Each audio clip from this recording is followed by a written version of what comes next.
Hello everybody, this is Jesse Knox with East of Burton. We are doing a little video today on some honeysuckle removal. And I want to show you guys why this is so important to manage your timber, and this is not a slam to the landowners at all. They're awesome conservationists. Things just get away from you sometimes, and they're really good at what they do. Been waiting for a long time to get cost share on this stuff, and it's a lot of work, a lot of steep gullies and stuff up and down in here.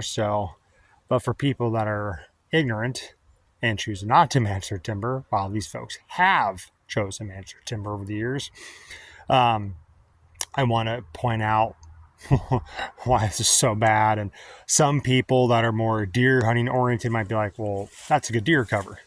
Well, not really.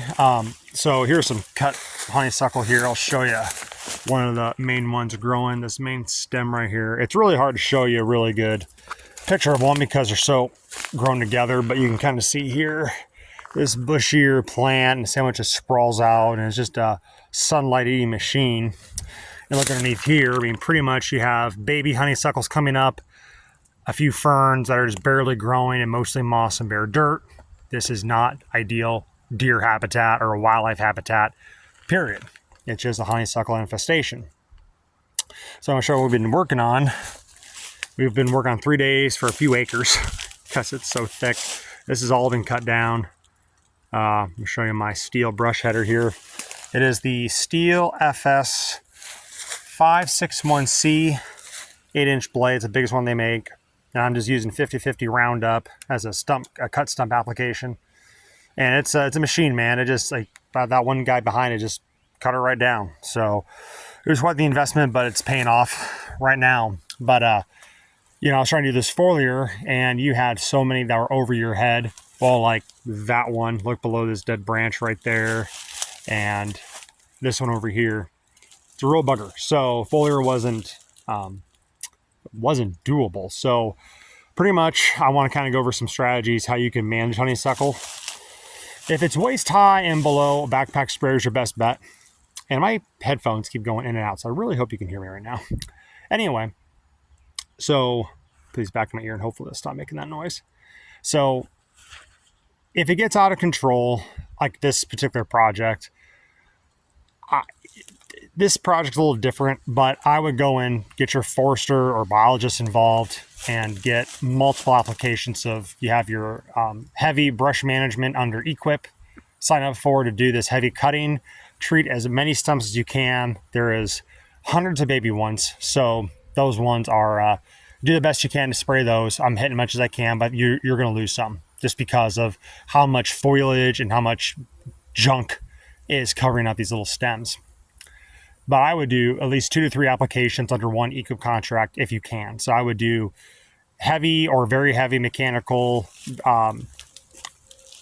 brush management contract. A mulcher probably been more appropriate. I don't think it was in the budget, so we're doing more manual labor, but a mulcher would have been your best bet. So if you have experience running the skid steer, you know, your rental company, go rent one or hire a contractor. And so what we're doing, we're cutting the stuff down. We can, once we get all of it completed, which luckily this is only a small section of the project. Most of it's actually not this bad. This particular corner is really bad. Pretty much a solid 8 acres of cutting.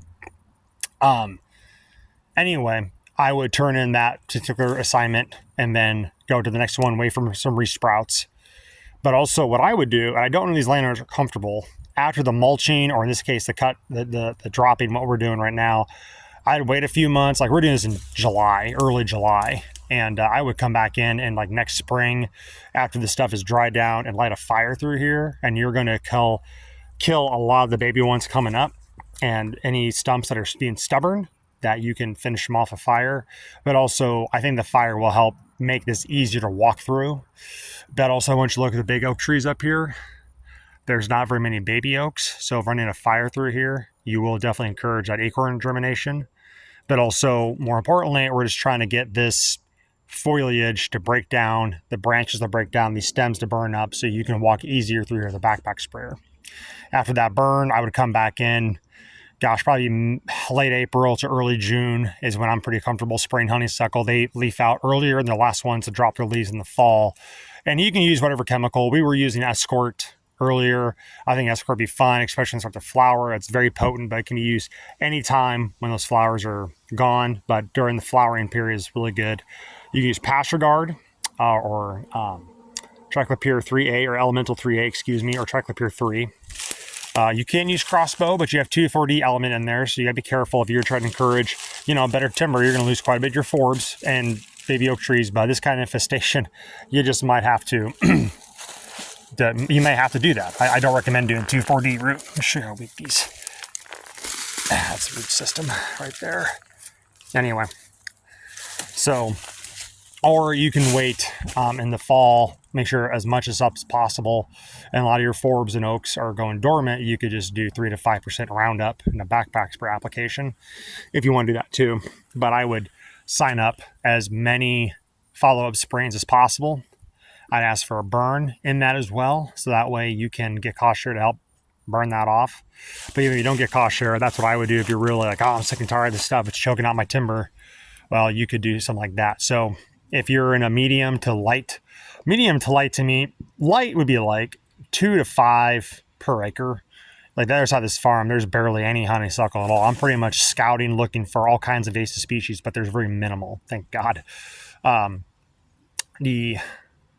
Medium to light, maybe, it's doable with the backpack spray. You can see us go. It might take me a while, but I can get it done. It's hard to say with the basal area of honeysuckle because they're actually kind of a smaller stem critter. I mean, that's like the biggest one I've seen so far. And they can get pretty big. They can get kind of bushy, a lot of stems. But anyway, but then you have this heavy, I would sign up for a very heavy mechanical treatment, either through mulching or what I'm doing, this brush head right here. And then I would do a burn. And then if you can, at least 2, ideally 3, but probably just get cost share for 2. Because I bet you what can happen is, if you're in a 3-year EQIP contract, the first year is the removal. The second year would be probably 2 contracts in one. I don't know if they would squeeze 2 in. Well, they did for one gentleman. I think they should. You should be able to squeeze in a prescribed burn and then a second follow-up with the Roundup or herbicide application. And finally, that third year of the contract, you'd be doing that last mop-up. But I would continuously be applying for cost share if you have infestation like this, because you're going to have a huge seed count in the soil.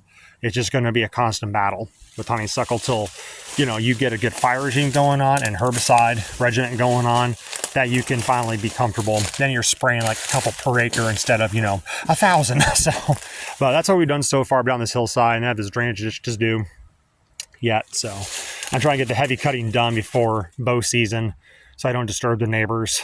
And I have other jobs to do. So pretty much today's like 75 degrees. I'm taking advantage of a very rare, nice, beautiful summer day in July.